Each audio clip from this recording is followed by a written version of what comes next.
ଶୁଣନ୍ତୁ ଏଇଟା ଆପଣ ବାରମ୍ବାର ପଚାରିକି ଗୋଟେ ଶବ୍ଦ ଯଦି ମୋର ଖସିଯିବ ତ ଧାଇଁ ବୁଲେଇବେ ମୋ ବିରୁଦ୍ଧରେ। ମୋର କାହିଁକି ମୋଦିଜୀଙ୍କ ଉପରେ ଦୃଢ଼ ବିଶ୍ୱାସ ଅଛି ଏବଂ ସେ ଯେଉଁଭଳି ଭାବରେ ରାଜନୀତି କରୁଛନ୍ତି, ଆମେରିକା ରାଷ୍ଟ୍ରପତି ଯେଉଁଭଳି ଭାବରେ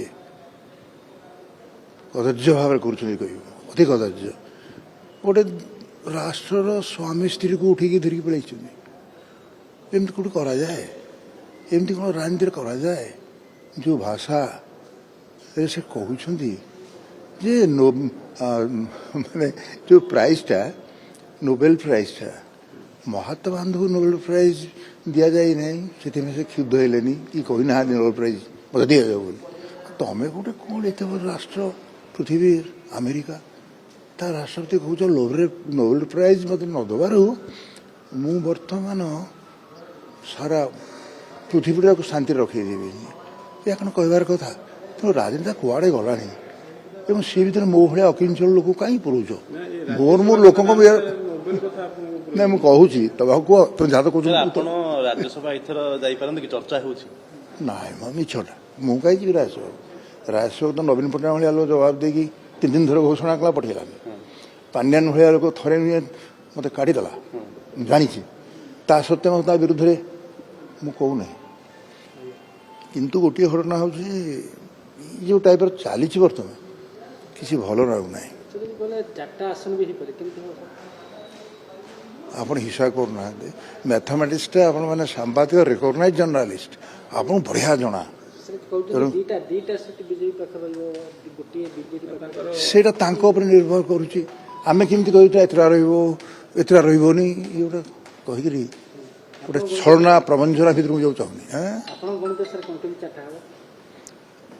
ସେତିକି ଆପଣ ପଚାରନ୍ତୁ, ବହୁତ ପଚାରିଦେଲେ। ଅନ୍ୟମାନେ ଆଭଏଡ୍ କରନ୍ତି, ମୁଁ ଆପଣଙ୍କୁ ସମ୍ମାନ ଦିଏ। ବିଜେଡି ଯେମିତି ଗଲାଥର ଘୋଷଣା କରିଥିଲା ଅଶ୍ୱିନୀ ବୈଷ୍ଣବଙ୍କୁ କରିଥିଲା, ଏଇଥର ବି କ'ଣ ହାତ ଟେକି ଦେବ? ନାଇଁ, ସେଟା ଆମେ କେମିତି କହିବା? ବିଜେଡିରୁ ଅନେକ ନେତା ବିଜେପିକୁ ଯାଇଛନ୍ତି, ତେଣୁ ଏବେ ଗୋଟେ ସୁଯୋଗ ଅଛି ଯେଉଁ ନେତାମାନେ ଯାଇଛନ୍ତି ସେମାନଙ୍କୁ ଥଇଥାନ କରାଯାଇପାରେ ବୋଲି କୁହାଯାଉଛି। ତ ସେ କ୍ଷେତ୍ରରେ ଆପଣଙ୍କ କଥାଟାକୁ ବିଚାର କରାଯାଇପାରେ? ମୁଁ କେମିତି ମୋ ଆଡ଼ୁ କହି ବିଚାର କରାଯାଉ ବୋଲି? ବିଚାର ଏମାନେ କରିବ ବୋଲି ମୁଁ ତାଙ୍କୁ କହିନାହିଁ। ମୁଁ ଯେଉଁ କାର୍ଯ୍ୟରେ ଆସିଛି ତାକୁ ସୁଚାରୁ ରୂପେ କରୁଛି। ଗାଁ ଗହଳି ମଫସଲକୁ ଯାଉଛି, ମିଡ଼ିଆ ମାନେ ମୋର ବନ୍ଧୁ, ଯେଉଁଠି ଯାଉଛି ସେମାନେ ଦେଉଛନ୍ତି। ମୁଁ ବି ମୋ ଆଡ଼ୁ କିଛି ଉଦ୍ୟମ କରିନାହିଁ ଏପର୍ଯ୍ୟନ୍ତ। ଏତିକି ମୁଁ କହିପାରେ, ବର୍ତ୍ତମାନ ରାଜନୀତିରେ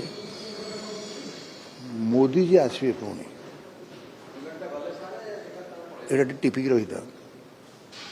ଏଇ ଯେଉଁ ମୁଖ୍ୟମନ୍ତ୍ରୀଟି ଅଛି ବର୍ତ୍ତମାନ, ଗୋଟେ ଆଦିବାସୀ ଲୋକ ନେତୃତ୍ୱ ନେଇଛି, ତାକୁ ସାହାଯ୍ୟ କରିବା ହେଉଛି ଆମର ଧର୍ମ। ଖାଲି ସବୁ ଜାତିର ଲୋକ ଆସିବେ, ଆଦିବାସୀ, ହରିଜନ, ଗିରିଜନ ଭାଷଣ ଦେଉ, ସେମାନେ ଆସିବେନି। ଏଇଟାକୁ ମୁଁ ପସନ୍ଦ କରୁନାହିଁ। ବିଜେଡିରେ ଏବେ ଉତ୍ତରାଧିକାରୀ ଚର୍ଚ୍ଚା ଭାରି ଚାଲିଛି, କିଏ ହବ ଉତ୍ତରାଧିକାରୀ ନବୀନଙ୍କ ପରେ? କଳିକେଶଙ୍କ ନାଁକୁ ନେଇକି ଅନେକ ନେତା ମୁହଁ ଖୋଲିଲେ। ସମସ୍ତେ ମୁହଁ ଖୋଲୁଛନ୍ତି, ମୁଁ ମୁହଁ ଖୋଲି ନାହିଁ କି ଚୁପ୍ ହେଇ ବସି ନାହିଁ। ମୁଁ ମୋର କର୍ତ୍ତବ୍ୟ କରୁଛି। ତେଣୁ ଏଭଳି କହିବାର ଯେ ଆବଶ୍ୟକ ନାହିଁ। କ'ଣ ହବ ଆଗାମୀ କାଲି, ଆପଣ ଆଜି କେମିତି କହିବେ? ଓହ, ସାଂଘାତିକ ଭୁଲ ହେଇଯିବ, ସାଂଘାତିକ। ମାନେ ମାନେ ଭଗବାନ ସେ ଲୋକକୁ ଦୀର୍ଘାୟୁ କରନ୍ତୁ, ସେମିତି କହୁଥାଉ, ଏ ପାଟି ନ ଆସୁ। ନବୀନକୁ ତ ଭାରି ଭଲ ପାଉଛନ୍ତି। ହଁ, ଭଲ ପାଇବେ, ତାଙ୍କ ଭିତରେ କ'ଣ ସମ୍ବନ୍ଧ? ସେ ଭଲ ପାଇବାଟା ଆମ ଭିତରେ ଥାଉ, ତାଙ୍କ ପାଖକୁ ନ ଯାଉ।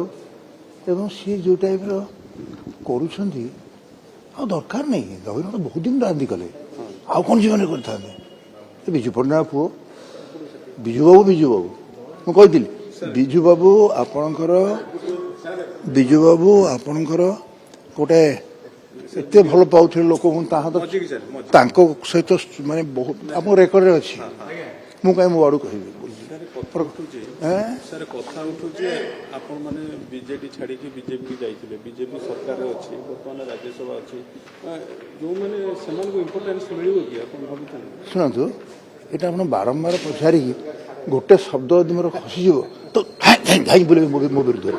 ତେଣୁ ଧନ୍ୟବାଦ ବିରୁଦ୍ଧରେ କହନ୍ତୁ ଆଉ କହିବି ଲୋକେ ତ ଭୋଟ ଦେଲେନି ଆମେ ଜବରଦସ୍ତି କହିବା ତେଣୁ ଲୋକମାନେ ବିଚାରକ ହେଉଛନ୍ତି ଆମର ଭୋଟଦାତା ମାନେ ତେଣୁ ସେମାନଙ୍କ ହାତରେ ଯେଉଁ କ୍ଷମତା ଅଛି ତାକୁ ଯଦି ଠିକ ଭାବରେ ପ୍ରୟୋଗ କରାଯାଏ ଆଜି ଓଡ଼ିଶାକୁ ଯେମିତି ମୋଦି ପ୍ରସିଦ୍ଧ କରି ଦେଇଛନ୍ତି ଆଜି ଜଗନ୍ନାଥଙ୍କ ଯେଉଁ ସାରା ଓଡ଼ିଶା ବିଶ୍ୱ ବନ୍ଦିତ ହେବ ଆଉ କିଛି କହିବି